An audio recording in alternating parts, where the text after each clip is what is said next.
Bertemu kembali di Kompas Petang, Saudara. Istana merespons usulan agar Presiden kedua RI Soeharto menjadi pahlawan nasional. Istana menyebut usulan ini sebagai penghormatan bangsa bagi Presiden terdahulu. Istana melalui Menteri Sekretaris Negara Prasetyo Hadi menyebut usulan Presiden kedua RI Soeharto sebagai pahlawan nasional adalah hal yang wajar dan seharusnya pemberian gelar pahlawan nasional diberikan kepada semua presiden terdahulu. Ia menilai setiap presiden memiliki jasa dalam memimpin Indonesia. Pemberian gelar pahlawan nasional pun dilakukan dengan semangat penghormatan. Mensesnek juga meminta publik tidak fokus melihat kekurangan Presiden Soeharto saat menjabat sebagai orang nomor 1 di negeri ini.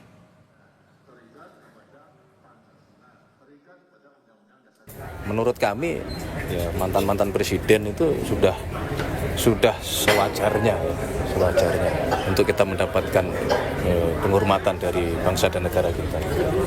Jangan selalu melihat yang kurangnya dan kita lihat prestasinya.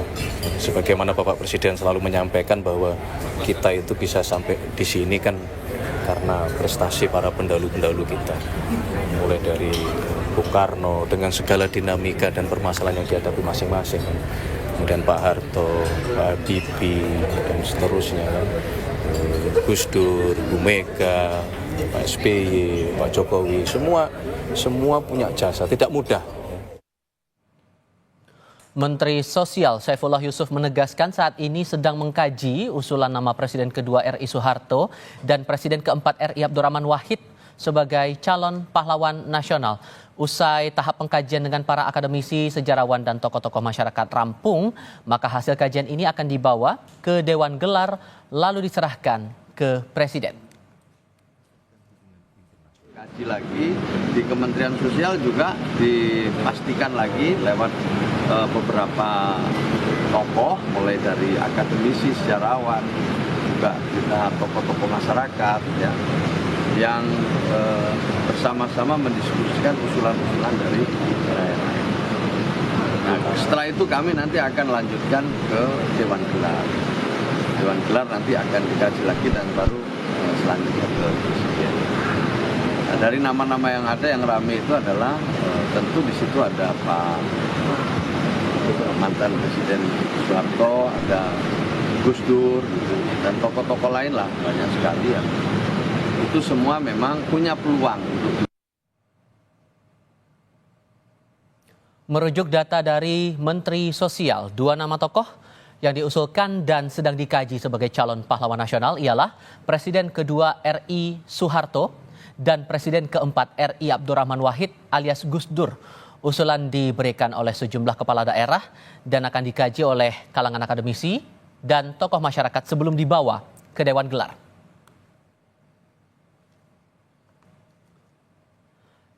Kementerian Sosial saat ini masih mengkaji usulan nama Presiden kedua RI Soeharto sebagai pahlawan nasional. Di tengah kontroversi usulan ini, apa yang menjadi urgensi pengangkatan Soeharto sebagai pahlawan nasional dan apa yang menjadi pertimbangan untuk mengusulkannya? Kami bahas ini bersama politisi senior Partai Golkar Nurdin Halid dan Kaprodi Sosiologi UNAS Andi Ahdian. Selamat sore semuanya, apa kabar? Selamat sore, Assalamualaikum. Waalaikumsalam warahmatullahi wabarakatuh. Terima kasih semua sudah bergabung dalam diskusi kami kali ini. Pak Nurdin, sesungguhnya seurgen apa menurut Anda nama Pak Harto ini harus segera mendapatkan status pahlawan nasional? Ini bukan faktor urgen dan tidak urgen, ini faktor jasa. Bangsa ini harus menghargai jasa para pahlawan. Sebetulnya ini sudah terlambat. Ya, 11 tahun yang lalu, saya ketika memimpin Munas Golkar di Bali tahun 2004, itu sudah kita memutuskan untuk memberi penghargaan kepada Pak Soeharto menjadi pahlawan nasional. Itu sudah dengan berbagai prestasi yang telah dihasilkan oleh beliau selama 30 tahun kurang lebih memimpin negeri ini. Ya, kita sangat mengenal yang namanya trilogi pembangunan, yaitu stabilitas, pertumbuhan dan pemerataan, dan itu dilaksanakan secara konsekuen oleh Pak Harto.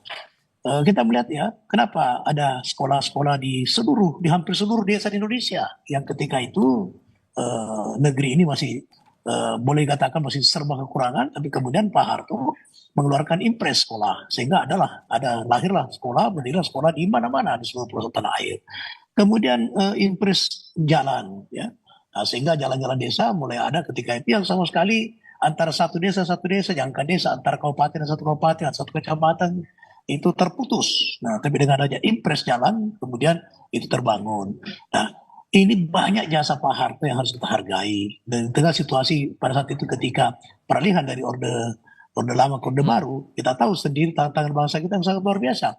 Persoalan ada kelemahan, mana sih pemimpin dunia yang tidak ada kelemahan di dunia ini ya? Seluruh pemimpin dunia pasti ada kelemahan, pasti ada kesalahan. Itu namanya kenisbian seorang manusia. Nah, bangsa kita adalah bangsa yang sangat memahami dan mengamalkan yang namanya Pancasila. Nah, jadi memaafkan sebuah kesalahan terhadap pemimpin ada sebuah bukan sebuah kewajaran, harus wajib kita memaafkan. Apalagi kalau kesalahan itu tidak sebanding dengan jasa yang telah diciptakan. Kalau kemudian, sorry saya potong Pak, kalau kemudian ada kritik yang menyebut bahwa Pak Harto dikaitkan dengan masalah Kisru 98, masalah dugaan KKN, itu gimana merespon? Masih ada penilaian soal itu? Ya, sekarang kita kembali negara kita negara hukum. Apakah ada fakta hukum yang terbukti oleh pengadilan bahwa beliau KKN, ya, kemudian beliau terlibat dalam kerusuhan? Justru beliau jatuh karena kerusuhan itu. Tidak mungkin beliau yang akan menciptakan kerusuhan untuk menjatuhkan dirinya. Ini kan sebuah pemikiran yang sangat tidak rasional, tidak faktual. Nah, ketika bicara soal KKN, dulu Pak Harto mengatakan ada tanda tangan itu, tanda tangan surat kuasa, ya. Saya ikut dalam peralihan, saya anggota DPR sudah sejak tahun 97, ya, masih orde baru. Jadi 1 tahun kemudian baru terjadi reformasi. Pak Harto itu memberi surat kuasa tertulis kepada negara untuk melacak, ya, dimanapun yang dituduhkan ada simpanan deposito luar negeri dan sebagainya, diserahkan kepada negara. Apa faktanya? Sama sekali nggak ada. Ya kan? Kemudian beliau pernah diperiksa di Jaksa Agung dan tidak pernah ada keputusan hukum bahwa beliau adalah KKN. Oleh karena itu, jangan kita menciptakan sesuatu yang hanya meraba-raba, jangan kita menuduh sesuatu yang bersifat fitnah, tapi mari kita lihat fakta apa yang telah beliau lakukan. Dan beliau sejak menjadi presiden sampai menjadi presiden, kita lihat dengan kasat mata beliau hidupnya sangat sederhana. Ada prestasinya di situ, Pak Andi. Menurut Anda kalau merujuk dari Permensos kan ada aturan syarat umum, syarat khusus seseorang mendapatkan gelar pahlawan nasional. Menurut Anda Pak Andi, gelar umum dan syarat umum dan khusus ini sudah terpenuhi? Saya kira ini masih bermasalah ya. Kita harus berpikir secara kritis tentang soal ini. Dan ini kan setiap tahun muncul. Saya percaya sebenarnya nanti di tim ahlinya. Saya pernah di sana gitu ya. Ada diskusi yang mendalam tentang ini dan mereka akan bicara secara bijak tentang masalah ini. Problem dari tema ini kan seperti tadi disampaikan oleh Pak Nurdin Halid bahwa pasti ada jasanya. Ya, ada jasanya lah sebagai orang. Dia juga tokoh sejarah penting dalam sejarah kita sebagai sejarawan. Saya tidak bisa menisbikannya. Tapi kita juga harus melihat bahwa sejarah itu adil ya. Kita harus menempatkan segala sesuatu dalam proporsinya. Jadi katakanlah gini, tadi disebut reformasi. Kalau pertanyaan saya, untuk apa reformasi terjadi? Mengapa mahasiswa mengorbankan dirinya turun ke jalan saat itu untuk meminta Soeharto mundur? Ada apa di situ? Itu suatu sejarah yang juga saya akan sampaikan sebagai satu, kalau dalam ini artinya historical circumstances itu jelas, kita bisa melihat bahwa ada satu catatan tentang itu. Maka saya kira ini nggak bijak ya untuk bicara tentang ini adalah suatu isu yang secara politik terus dibahas gitu, tapi kita nggak pernah maunya apa gitu. Kan lagi untuk dijelaskan. So, Anda mau bilang bahwa itu menjadi tolak ukur bahwa sebetulnya Pak Harto harus dipertimbangkan lagi kalau mau dapat gelar? Ya, begitulah. Jadi karena Anda harus mengait ya, misalnya state sosok. Itu akan dilihat gitu bagaimana kiprahnya dan bagaimana misalnya kaitan yang paling besar dari Soeharto adalah terjadi kami coba ini. Yang Pak Nurdin, meresponnya gimana Pak? Masih dipertimbangkan tampaknya menurut Pak Andi? Ya, dipertimbangkan itu dalam konteks objektivitas dan subjektivitas, ya, bukan serta merta diberikan. Tapi begini, kita harus jujur mengatakannya. Coba kalau bukan Pak Harto ya jadi presiden ketika itu dan berani membuarkan PKI, ya, di tengah-tengah itu waktu itu PKI sangat-sangat dominan, ya, sangat kuat itu, di mana tentaranya sudah dimasuki. Nah, coba kalau Pak Harto tidak berani membuarkan PKI, apakah negeri kita tidak menjadi komunis hari ini? Coba kita dengan nalar yang tinggi, ya, dengan hati yang tulus, itu saja salah satu prestasi yang luar biasa di tengah-tengah saat itu, ya, PKI sangat dominan. Coba kalau Pak Harto tidak berani membubarkan PKI, apakah negeri ini tidak menjadi negara komunis?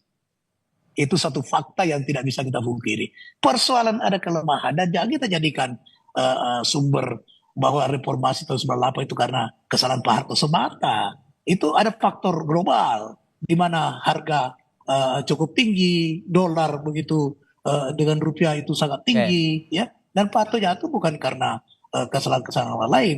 Dan kalau Pak Harto ketika itu bukan seorang manusia yang sangat mencintai rakyat, dia bisa bertahan ke waktu itu. Kenapa? Dia ketua Dewan Pembina Partai Golongan Karya. DPR dikuasai oleh Partai Golongan Karya. Dia ketua Dewan Pembina, ya. Satu. Yang kedua, dia menguasai TNI. Itu mudah kalau beliau mau mengorbankan rakyatnya, mahasiswa mudah mengosongkan DPR itu. Tapi karena beliau seorang negarawan, beliau sangat menghargai daripada aspirasi rakyat, aspirasi mahasiswa, beliau mundur. Pak Kalau Andi, beliau seorang otoriter, beliau seorang diktator, dia tidak mundur. Dia gunakan kekuasaannya dengan kekuatan yang dia miliki, dia pertahankan dirinya. Itu juga harus kita hargai bahwa Pak Harto mundur itu harus ada prestasi yang tetap dipertimbangkan Pak Andi di sini. Gitu. Gimana Pak? Iya betul, katakanlah gitu. Tapi juga kan kita bisa, beberapa waktu lalu saya mengunjungi ya beberapa keluarga korban pelanggaran HAM, misalnya di Lampung ya. Dan mereka merasa dalam satu poin di mana misalnya sejarah itu tidak memihak mereka dianggap sebagai sosok yang subversif dan lain sebagainya, musuh negara. Apakah itu karena dianggap macam-macam dan sampai sekarang kan masih sudah diakui pelanggaran itu sudah diakui negara. Pak Jokowi sudah sampaikan pada pidato awal Januari, tapi kan kelanjutannya apa? Tiba-tiba kemudian Anda menyandingkan ini dengan visi menjadikan Presiden Soeharto sebagai pahlawan nasional. Saya kira ini nggak bijak gitu dalam hal cara berpikirnya. Jadi mungkin ini membuat semacam Anda menulis satu sejarah tertentu dan Anda mengabaikan sejarah yang lain. Ini problem sejarah kita. Problem sejarah nasional kita ini selalu dihilangkan gitu. Oke, Pak Nurdin, gimana? Kalau tetap masih ada kritik semacam ini, gimana cara memposisikannya? Pak Andi pertanyaannya gini. Apakah dengan peristiwa Lampung itu ada nggak bukti, fakta yang mengkaitkan bahwa itu perintah Pak Harto? Kan tidak ada sama sekali. Kalau ada pasti Pak Harto diadili ketika itu. Pasti persoalkan. Jadi jangan kita mencari-cari alasan. Dan itu hanya segelintir. Berapa orang sih itu? Kita bukan kita mentolerir. Sama sekali tidak. Bukan kita mentolerir ya. Sama sekali tidak mentolerir. Tapi jangan dengan peristiwa itu. Saya tidak pernah ada sejarah, tidak pernah ada fakta yang menunjukkan bahwa itu perintah Pak Harto. Termasuk penculikan terjadi tahun 98. Tidak ada satu fakta pun, tidak ada satu bukti pun. Yang mengkaitkan dengan Pak Harto. Kenapa mesti partai yang ditimpakan itu dikaitkan dengan pemberantasan pahlawan? Itu juga tidak rasional, itu juga tidak adil. Singkat saja, Pak Andi, merespon soal buktinya. Harto adalah seorang presiden, ya, yang bisa menghentikan itu. Kasusnya bukan hanya di Lampung, coba di Aceh. Terjadi satu yang sistematik, itu sudah dicatat oleh Komnas HAM sebagai sesuatu yang sistematik, bukan tanpa pengetahuan, bukan tanpa sebuah yang terus berulang dan terjadinya itu makanya disebut sebagai HAM berat. Ya. Dengan adanya unsur itu, apakah kita masih tetap itu? Berbeda. Di Amerika ya. Maaf ini ya. Saya belum selesai. Maaf ini berbeda belum selesai sebentar ya. Jadi misalnya ya di Amerika juga ada problem itu. Setiap generasi pasti menulis sejarah sendiri. Amerika George Washington dianggap orang terhormat. Founding Father, tapi sekarang misalnya orang bertanya tentang budakan. Jadi maksud saya kita harus jujur dengan sejarah. Walaupun ini selesaikan dulu, ini aja belum selesai problemnya gitu. Yang 12 kasus itu masih terkatung-katung gitu. Oke, saya harus ketika dulu diskusinya. Termasuk kita juga akan masih melihat sejauh mana proses yang akan dilakukan oleh pemerintah pusat untuk mengusulkan dua nama ini. Pak Andi, Pak Nurdin, terima kasih sudah berdiskusi bersama kami. Selamat sore semuanya. Terima kasih.